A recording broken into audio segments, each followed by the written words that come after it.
এয়া chicken কাৰীখন tasty আৰু healthy বনাবৰ কাৰণে এয়া মই 300 গ্ৰাম মান গাখীৰ লৈ এয়া মাৱা বনাই লৈছোঁ।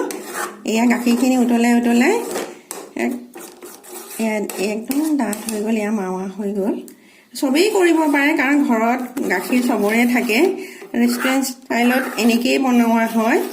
সেইকাৰণে মই আজি এয়া মাৱাখিনি বনাই দেখুৱাই লৈছোঁ। গাখীৰখিনি উতলাই এয়া এতিয়া মই গেছটো অফ কৰি দিম।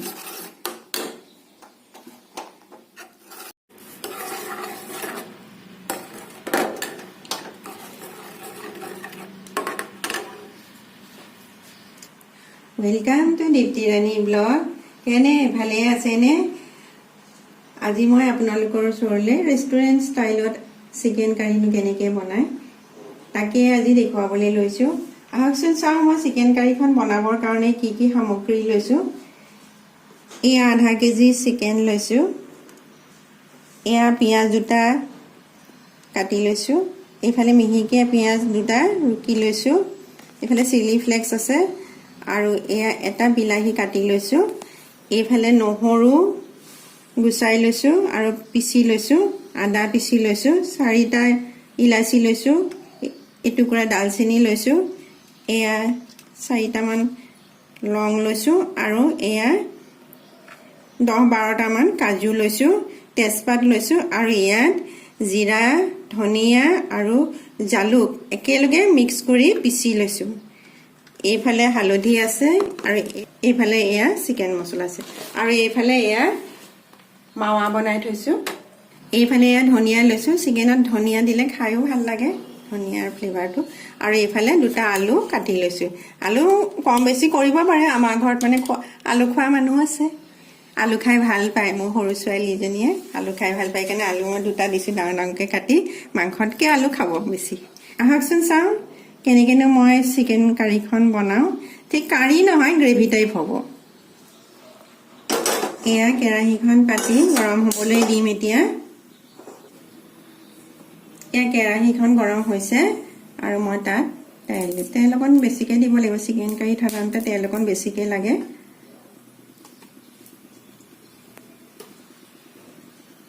এয়া তেলখিনি গৰম হৈছে, মই চিকেনখিনি অলপ ভাজি ল'ম।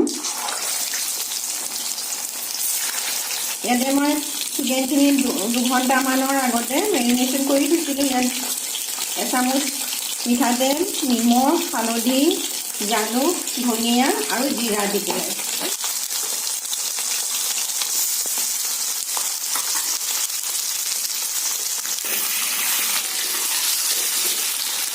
এতিয়া মই মাংসখিনি 5 মিনিটমান চেল' ফ্ৰাই কৰি ল'ম।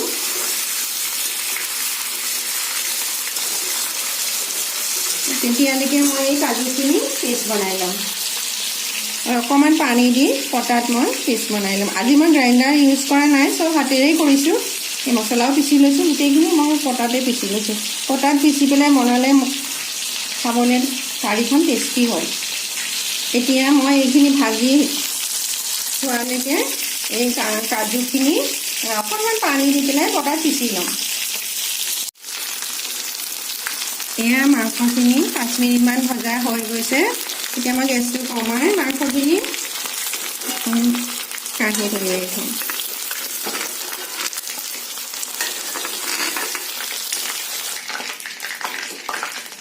এতিয়া এইখিনি কাঢ়ি ল'লোঁ আৰু এইখিনি তেলতে মই বাকীখিনি সামগ্ৰী ভাজিম। প্ৰথমতে মই এই বিলাহীকেইটা ভাজি ল'ম। কেঁচা ভাৱটো আঁতৰি যাব, তেতিয়া অকণমান সময় বিলাহীকেইটা ভাজি ল'ম। এতিয়া এয়া বিলাহীখিনি ভজা হৈছে আৰু মই ইয়াৰ তেলৰ পৰা কাঢ়ি থৈছোঁ। বিলাহীখিনি তেলত ভাজি ল'লে বিলাহীৰ কেঁচা গুণটো যায়, ডাইৰেক্ট দি দিয়াতকৈ এনেকৈ দিলে বেছি টেষ্টি হয়। আৰু এইখিনি তেলতে মই এটা এটাকৈ দি দিম। এয়া পিঁয়াজ, এয়া স্লাইচ কৰি লোৱা পিঁয়াজখিনি প্ৰথমতে দিম। পিঁয়াজটো পুৰাকৈ বহাই লৈছোঁ। এইখিনি গোল্ডেন ব্ৰাউন হ'লে বাকীখিনি দিম। এয়া পিঁয়াজখিনি গোল্ডেন ব্ৰাউন নিচিনা হৈছে আৰু ভজা ভজা হৈছে। এতিয়া মই এয়া মিহিকৈ কুচি লোৱা পিঁয়াজখিনি দি দিম। পিঁয়াজখিনি ভালকৈ ভজা হ'লে গেছটো ফুল গেছতে ৰাখিছোঁ।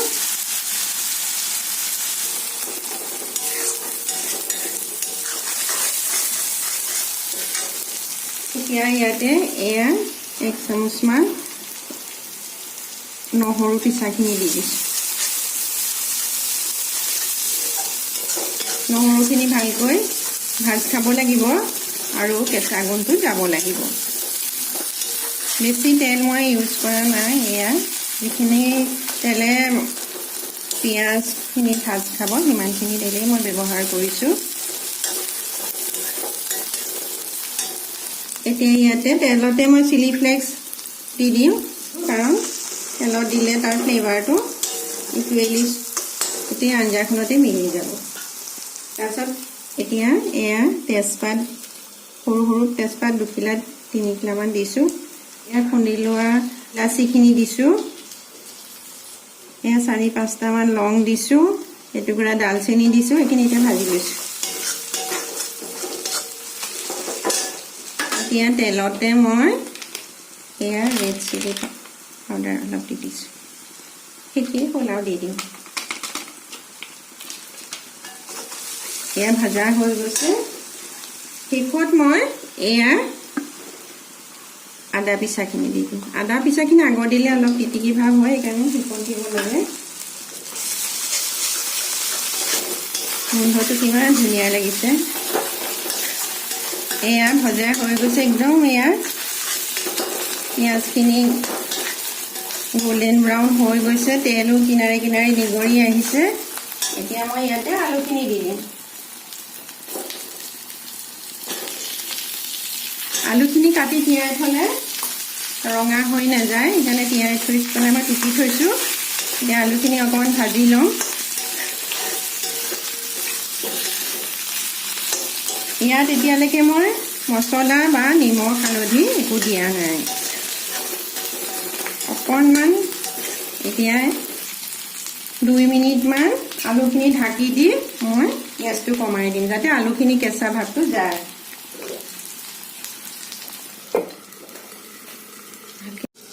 এয়া জিৰা মই দিবলৈ পাহৰিলোঁ। গৰম তেলত প্ৰথমতে জিৰা কেইটামান দি ল'ব। মই এতিয়া দি দিওঁ আৰু তেল গৰম তেলেই হৈ থাকিব। ইমান কণমান জিৰা দি দিব, ফ্লেভাৰটো ভাল লাগিব। এতিয়া মই আলুকেইটাই ঢাকি দিম জিৰাখিনি।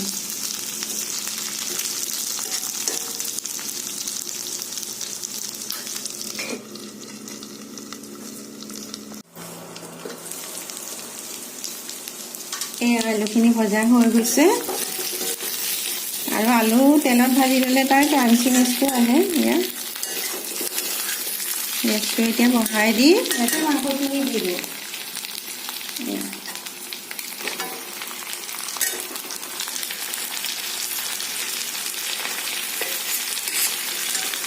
মাংসখিনিৰ লগত ভালকৈ মিলাই দিছোঁ। আলু আৰু পিঁয়াজ গোটেইখিনি ভালকৈ মিলাই দিছোঁ। তাৰপাছত এতিয়া মছলাখিনি দি দিম। ইয়াতে জিৰা, ধনিয়া আৰু জালুক একেলগে মই পটাত পিচি লৈছোঁ। এইখিনি দি দিম। চামুচে হ'ব গোটেইখিনি।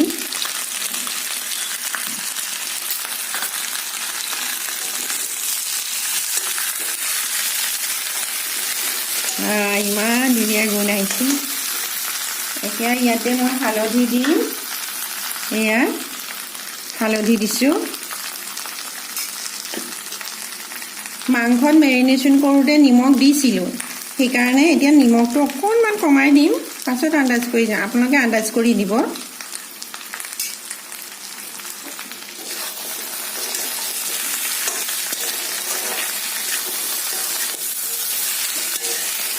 একদম ৰেষ্টুৰেণ্ট ষ্টাইলত বনাইছোঁ আজি। একচুৱেলি ৰেষ্টুৰেণ্টত খাই সোৱাদ এইকাৰণেই লাগে, তাত বহুত কিবা কিবি মিলাই আৰু খাবলৈ বেছি টেষ্টি হয়। আৰু ইয়াতে মই অকণমান চেনি দি দিম। এয়া অকণমান চেনি দি দিম। চেনি দিলে মানে ইয়াতে জ্বলাও দিয়া আছে, জালুকো দিয়া আছে, গোটেই ফ্লেভাৰটো আৰু টেষ্টটো বেলেঞ্চ কৰে সেইকাৰণে অকণমান চেনি দিলে আৰু গ্লেজটোও ধুনীয়া হয় খাবলৈ টেষ্টি হয় এতিয়া মই গেছটো অকণমান কমাই ঢাকি থৈ দিম যাতে মাংসখিনিৰ লগত মছলাখিনি পিঁয়াজ তেল গোটেইখিনি একেলগে আলু আৰু মাংসৰ লগত মিক্স হৈ যায়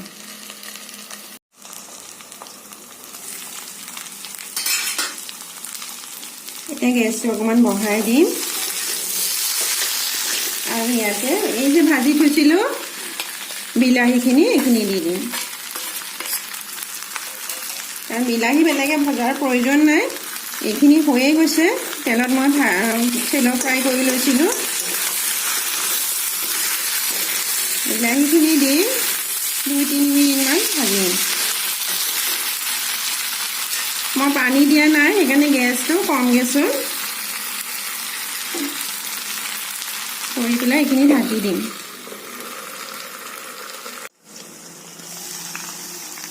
এতিয়া এয়া মই মাংসখিনি ভালকৈ লৰাই দিম আৰু গেছটো বঢ়াই দিম আৰু ইয়াৰ কাষে কাষে তেল ছেপাৰেট হৈছে আৰু ইয়াতে মই এতিয়া কাজু মই অকণ পানী মিলাই লৈছোঁ কাৰণ তলত কেৰাহীত লাগি যাব এইখিনি মই ঢালি দিম তেতিয়া ভাজ খালে মানে কাজুৰ কেঁচা ভাৱটো নোহোৱা হ'ব এতিয়া এইখিনি মিলাই পেলাই ভালকৈ ভাজি পেলাম ফুল গেছত ভাজিম এতিয়া পানী দিব হৈছে এতিয়া নাথাকোঁ আৰু এনেকৈ অলপ দেৰি লৰাই থাকিম এতিয়া এই গেছটো কমাই লৈছোঁ এয়া চব একদম ধুনীয়াকৈ ভজা হৈছে মাংসখিনিও হৈছে মছলাখিনিও ভজা হৈছে এতিয়া মই ইয়াতে এই যে বনাই থৈছিলোঁ এই মাৱাখিনি দি দিম খাবলৈ বহুত টেষ্টি হয় এনেকৈ বনালে মই যেনেকৈ বনাইছোঁ তেনেকৈ বনাবচোন এতিয়া মাৱাখিনি ইয়াতে দি দিলোঁ ক্ৰীমো ব্যৱহাৰ কৰিব পাৰি কিন্তু আজি আমাৰ ঘৰত ক্ৰীম নাছিলে সেইকাৰণে ক্ৰীম আজি দিয়া নাই এতিয়া আকৌ বহাই দিলোঁ মাৱাখিনি দি পেলাই বেছি ভাজিব নালাগে অলপমান ভাজিলেই হ'ল 2 মিনিট প্ৰতিটো বস্তু ষ্টেপ বাই ষ্টেপ দিলেহে খাবলৈ সোৱাদটো বেছি ভাল হয় কাৰণ চব বস্তুৰে ভজাৰ যিটো হেৰি চবৰে বেলেগ বেলেগ হয় কাজুখিনি আগত দি দিলে কাজুখিনি জ্বলি যাব সেইকাৰণে খোৱাৰ সময়ত দিব লাগে বা মাৱাখিনি এয়া ধুনীয়াকৈ মিলি গ'ল মাৱাখিনি আৰু ইয়াত তেলো আকৌ পুনৰ ছেপাৰেট হৈছে ধুনীয়াকৈ ওলাইছে এতিয়া ইয়াতে মই গৰম পানী কৰি থৈছিলোঁ এই গৰম পানীখিনি দি দিম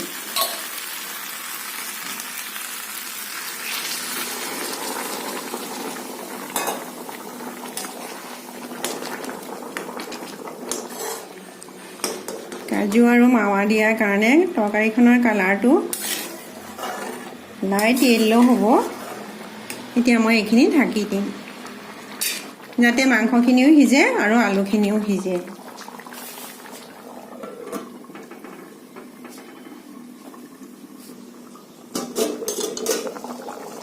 এবাৰ আকৌ লৰাই দিছোঁ এইটো ফুল গেছতে দি থৈছোঁ এতিয়া ধুনীয়াকৈ লৰাই দিছোঁ তলত যাতে লাগি নধৰে কাজু আৰু দিয়াৰ কাৰণে থিকনেছটো এতিয়াই ইমান ধুনীয়া হৈছে আৰু গোন্ধাইছে কেনেকুৱা ধুনীয়া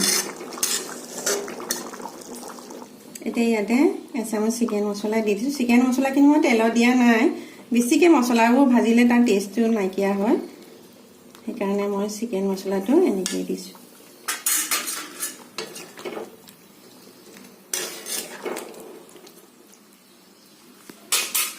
মই পুনৰ ঢাকি দিম মাংসখিনি সিজালৈকে কাঁহীখনে ঢাকি থ'ম আৰু গেছটো ফুল গেছ নহয় আৰু কম গেছত কমাই দিছোঁ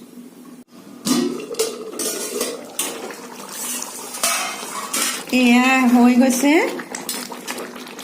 ইয়াতে মই ধনিয়া দি দিম ধনিয়া ফ্লেভাৰটো ভাল লাগে বেছি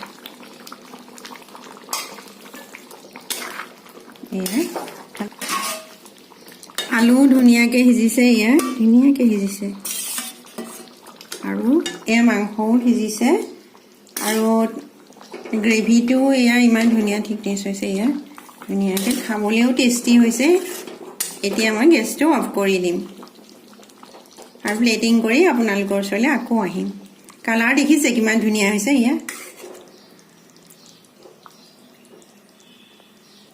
এয়া প্লেটিং কৰি হৈ গ'ল আৰু আপোনালোকক কথা দিয়াৰ দৰে মই এটা নতুন ৰেচিপি আৰু হেলদি টেষ্টি ৰেচিপি লৈ আহিলো মাৱা দি বনোৱা চিকেন কাৰী এয়া গ্ৰেভি দেখিছে কিমান থিকনেছ হৈছে আৰু কালাৰ কিমান ধুনীয়া হৈছে খাবলৈও বহুত টেষ্টি হৈছে খাই মোক জনাব দেই কমেন্ট কৰি কেনেকুৱা পাইছে মই আশা কৰিম আপোনালোকৰ কমেন্টলৈ এনেদৰে মই নতুন নতুন ভিডিঅ'বোৰ আপোনালোকৰ ওচৰলৈ লৈ আহিম আপোনালোকে চাই থাকিব আৰু এনেদৰে বনাই খাবচোন খাই নিশ্চয় ভাল পাব আৰু মোক কমেন্ট কৰিব আৰু ভিডিঅ'টো যদি ভাল পাইছে প্লিজ সাবস্ক্ৰাইব কৰিব আৰু নতুন নতুন ভিডিঅ' মই আপোনালোকৰ ওচৰলৈ লৈ আহিম আপোনালোক ভালে থাকক কুশলে থাকক থ্যাংক ইউ